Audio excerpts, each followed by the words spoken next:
दोस्तों, मैं आपको बता दूं यूपीएससी का जो प्रीलिम्स एग्जाम होता है उस एग्जाम में स्कीम्स को लेकर बहुत ज़्यादा क्वेश्चन आते हैं। उस मतलब गवर्नमेंट की कौन कौन सी स्कीम है जो वेलफेयर का काम कर रही है, जो कल्याण का, भारत को जो लोगों का कल्याण का काम करती हैं, तो ऐसे स्कीम्स बहुत ज़्यादा पूछी जाती है यूपीएससी के प्रीलिम्स एग्जाम में। मतलब स्कीम्स को लेकर बहुत ज़्यादा क्वेश्चन ऐसे आते हैं कि इस ये स्कीम किस मिनिस्ट्री के अंतर्गत काम करती है, कौन सा डिपार्टमेंट है इसके लिए, तो इस तरीके से कौन सा मिनिस्ट्री इससे एसोसिएटेड है। तो स्कीम्स को लेकर बहुत ज़्यादा क्वेश्चन पूछे जाते हैं। तो अभी हाल ही में एक स्कीम चल रही है, पूज्य बापू ग्रामीण रोजगार योजना। पूज्य बापू ग्रामीण रोजगार योजना, इस स्कीम का मुझे स्कीम मतलब पहले एक स्कीम चलती थी मनरेगा, 2005 में चलती थी, अभी भी चलती है, लेकिन उसमें कुछ समस्याएं देखने को मिलती हैं। और जो है एक स्कीम है MNREGA, Mahatma Gandhi national rural guarantee employment act, ये 2005 में आई थी ये स्कीम, 2006 में इसको जो है इम्प्लीमेंट किया गया था।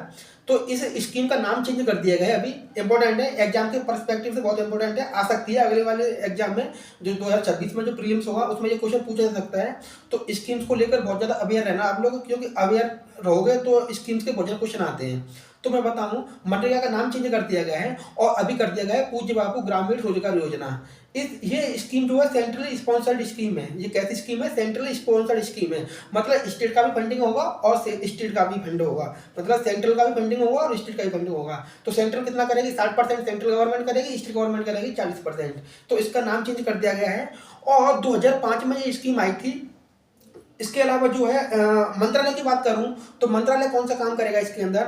मंत्रालय है ministry of rural development. Ministry of rural development के अंतर्गत ये काम करती है और इसके लिए और भी मतलब प्रोजेक्ट चलाए गए थे, जैसे प्रोजेक्ट उन्नति के अकॉर्डिंग बताया गया है कि इस स्कीम से जो है लोगों को ट्रेनिंग दी जाएगी, जो अनस्किल्ड लोग हैं उनको जो है इस स्कीम के तहत जो है ट्रेनिंग दी जाएगी, स्किल्स दी जाएगी। तो उसके बाद जो है लोगों को इसके अंदर जो है कोऑपरेट किया जाएगा।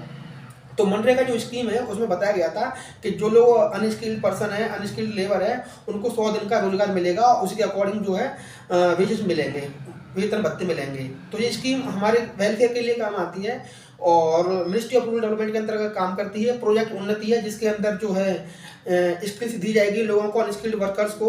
और एक इससे मैं एक और बता दूं, कमेटी को लेकर बहुत ज़्यादा क्वेश्चन पूछती है। बहुत सारी कमेटी आती है और ऐसे पूछ लिया जाता है कि ये कमेटी किससे संबंधित है, ये कमेटी किससे एसोसिएटेड है। तो ऐसे क्वेश्चन भी आते हैं यूपीएससी प्रीलिम्स में। तो याद रखिएगा, मनरेगा को लेकर एक कमेटी है, अमरजीत सिन्हा कमेटी। ये कमेटी बनाई गई है, अभी बनाई गई है और इसमें जितने भी मनरेगा की जितने भी प्रॉब्लम्स हैं, चैलेंजेस वगैरह हैं, उनको समस्याओं को डील किया जा रहा है।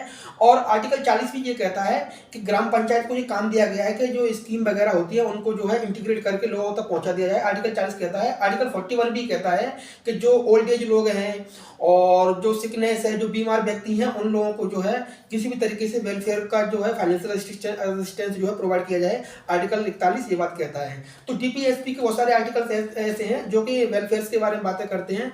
तो याद रखिएगा कि जो मिनिस्ट्री है, इसकी कौन सी मिनिस्ट्री है? Ministry of rural development. तो स्कीम्स को लेकर बहुत ज़्यादा यूपीएससी क्वेश्चन पूछती है, याद रखिएगा। Okay, thank you.